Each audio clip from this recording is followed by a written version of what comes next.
Hello everyone, welcome back to another election prediction. This time we're doing the 2024 gubernatorial predictions or the 2024 governor map, either one. But let's head into the first few states. We're going to do the ones with the current incumbents that are probably going to run for re-election. So let's start off with Utah. It's probably safe Republican still. North Dakota, definitely safe Republican. Montana, Gianforte will easily win re-election there. For Vermont, it's really up to if Phil Scott wants to run for re-election. If he doesn't run, it's safe Democratic, but if he does, it's safe Republican. So it just hinges on him. But I assume he runs for re-election, so it's safe Republican for now. In Delaware, it's probably not going to be competitive at all in a general election scenario. In Washington, would it be competitive at all? Let's take a look at some of the candidates. Yeah, Jay Inslee declined to run, but he stood probably would have won by a pretty wide margin anyway. Republican candidates, Dave Reithart. He's actually a pretty solid candidate for Republicans to actually run in this race. So he's probably going to be the nominee. But I don't think he'll be able to make it to like a lean Republican or so. I think it's probably going to be still solidly Democratic just because of the advantage Democrats kind of have in Washington. Especially it's a general election, so Democrats are probably going to win here. Okay, let's take a look at the other races.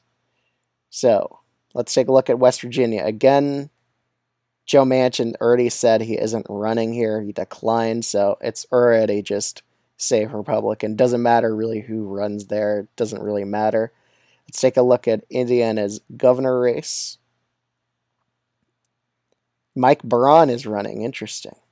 So he's going to be retiring as senator. But yeah, it's probably going to be safe Republican there as well. It's really not going to be competitive. In Missouri, let's take a look at that state. Jay Ashcroft is probably easily going to win here. I just have to see that name, and it's probably not going to be competitive. So these last two races are more interesting. Chris Sununu has announced he's not running for re-election.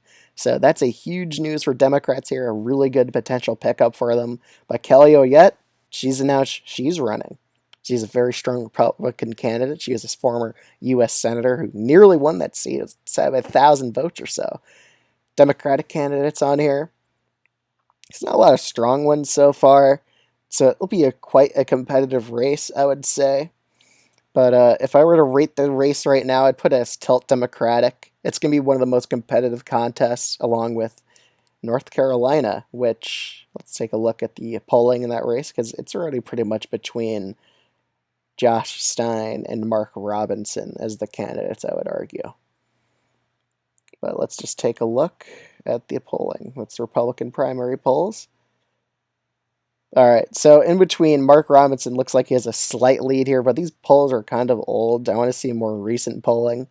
And plus, we have to look at how gaffe-prone Mark Robinson is. He's a very controversial candidate.